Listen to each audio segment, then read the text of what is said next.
Bana görə Əli Kərimli nə deyir?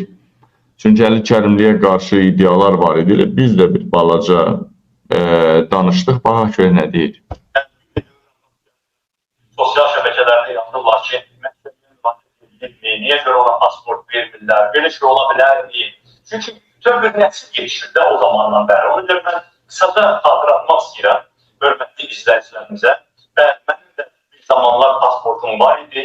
Həmin o sonuncu pasportlu ilim 2005-ci il olub. Haradasa 8 yoxsa 10 Avropa ölkəsində səfərdə olmuşam. Həmin il mən deməli Avropa parlamentində dinləmələrdə iştirak elədim. 2006-cı ilin yanvarında isə Avropada dinləmələrdə Azərbaycan müxalifətini təmsil elədi. O zaman nə baş verdi ki, mənə pasport vermədilər. Deməli, 2006-cı ilin Aşbanın yanvar sesiyasında mən dinləmədə çıxış elədim və Azərbaycanda 2005-ci ilin parlament sesiyası saxtalaşdırıldığına görə Azərbaycan nümayəndə heyətinin mandatını tanımamağa çalışdı. Hatırladıram ki, 2 il bundan qabaq o qərarı verdi. Yəni, mənim təklifimdən 18 il sonra bu qərarı gəldi Aşban. Amma mən o zaman təklif elədim. Yəni, ona görə siyasi motivdən mənim beynəlxalq tribunalarda çıxış eləyə bilmədim deyə mənim tarixi səfərlərimə deməli qadağa qoyurlar. Bunu həm də niyə görə qadırlar? Ona görə ki, hamı başa düşsün fərqində olsun ki, müxalifətin nümayəndəsinin, liderini, gedib tarixi səfərlərdə iştirakının qarşısını almaq nə boyda böyük imkanlardan məhrum edir. Əgər mən Avropa parlamentində, Aşbada dinləmələrdə iştirak edə bilirsə, görürsünüz bunu Azərbaycana diqqət cəlb üçün necə böyük bir imkan. Mən bir müddət 8 dolu ölkəndə rəsmiləri ilə Azərbaycanın vəziyyətini müzakirə edə bilirdimsə, mən bunların hamısından məhrum edilmişəm. Sonraki illərdə mən 68 kongresdə yerləmədim. Orada gedə bilmədim.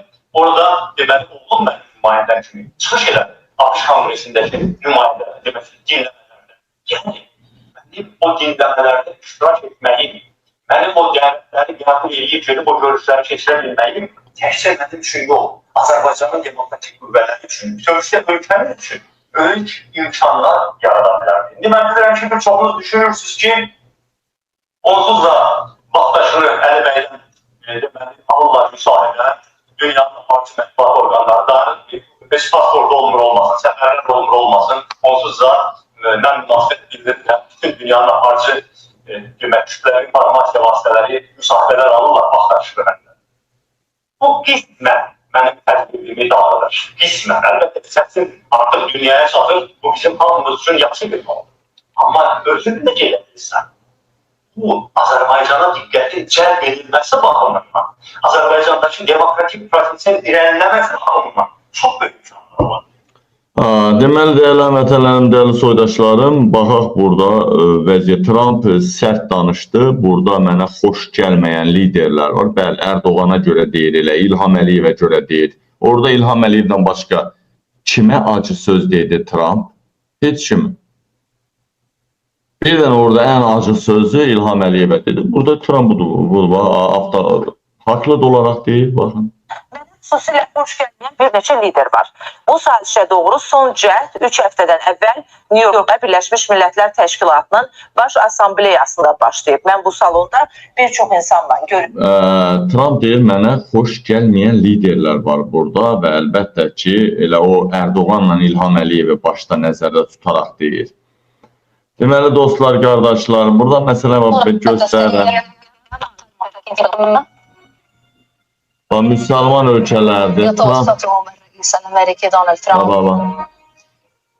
Yığışıblar baba bu boyda sürüsü kimi. İndi burada Avropa liderlər var, onlar demirəm. Amma sürüsü kimi yığılıblar, yığılsalar da qoyun sürüsü kimi.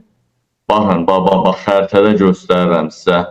Bu boyda müsəlman ölkələri, baxın, baba, müsəlman ölkələri bunlardır, bax. Hələ demirəm, Amerikanın yarısı müsəlmandır. Almaniyanın 30% müsəlmandır, Avropanın. Deyəm, bu boyda müsəlman, hələ demirəm, Rusiyanın yarıdan çoxu müsəlman xalqlardır, elə 11 dənə ölkə var Rusiyanın tərkibi. Onları demirəm, Fransanın yarısı müsəlman. Təkcə təmiz müsəlman olan ölkələri, bax, bu qədərdir. İsrailə də baxın, bax, balaca qırmızı var, bax, balaca, qırmızı var, qırmızı. Balaca qırmızı yer o İsrail. Bu boyda müsəlman ölkələrini döndəribdir. Baba döndəribdir. Çünki İsrail, Yahudilər elmlə məşğul olanda bizimkilər şəriətdən, cırıq corava and içməkdən, deşik piri, xoruz piri, pişik piri belə şeylərlə məşğul olublar. Çünki necə deyim, savadsız kütlələrdir, bunlar elə ancaq dinlə, minlə bitəri yola verirlər, idarə eləməyə çalışırlar. Baxaq bir, doğru deyil bu da. Deyirəm biz bu inəyin südünü içirik də, onun balası da içir də. İndi bu inəyin balası ilə biz qardaş mı sayırıq? Deyirəm bəzilərin öküzlüyü də bəlkə də elə ondandır.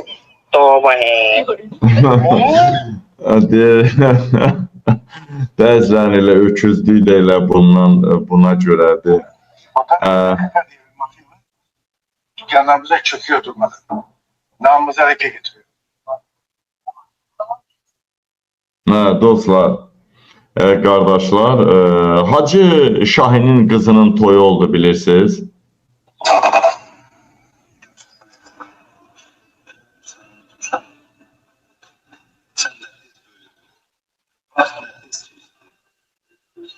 Sen tercih edemezsin. Hatanın öğrenci. Hoş geldin kızım. Narahat olma, her şey yanındayım. Sana bir hediye borçluyum. Kalsın görüşümüzde. Allah'a emanet ol. Tamam. Bu adam çox bir, bu açıq deyirəm, bu adam çox bir adam idi. Bu adam çox savadlı adam idi. Bu adam, hətta bu adamın yaltaqlığı olmasaydı, bu adam Hacı Şahini çox geridə qoyasıydı.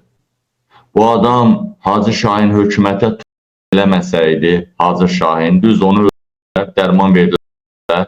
Rusiya, şeyxin mafyası, Hacı Allah Şükür Paşazadənin mafyası, Hacı Allah Şükür Paşazadənin yerinə gətiriləcək deyə. Və dəyərli həmvətənlərim, amma o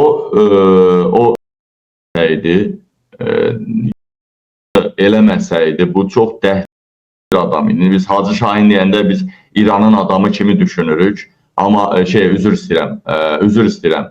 Hacı Şahin deməli dəyərli həmvətənlərim, yox.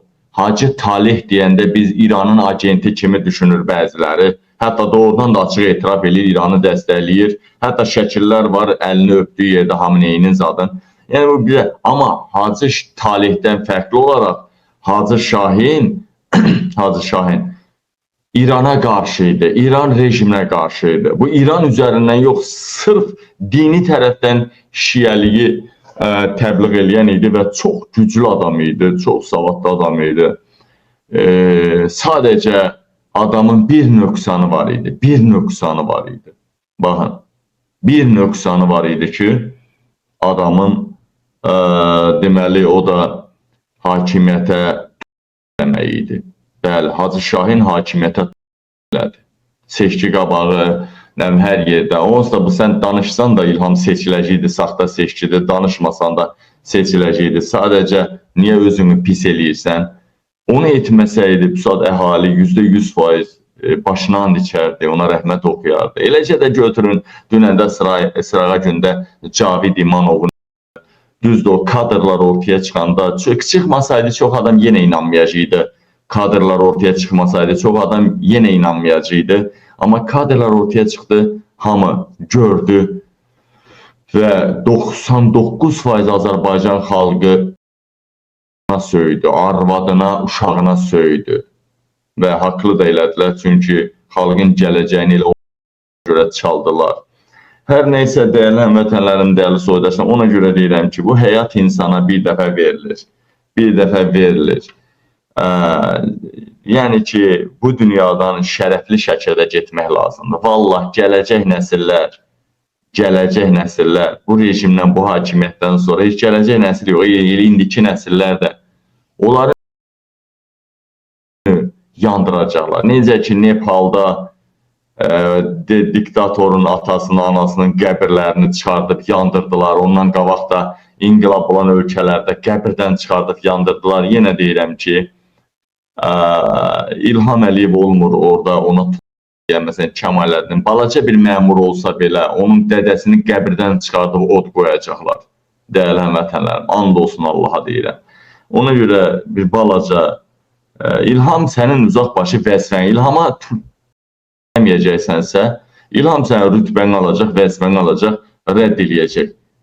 Ən pis variantda xəyanət, İlham Əliyevə qarşı xəyanət görsə, biraz da türmədə yatızdıra bilər.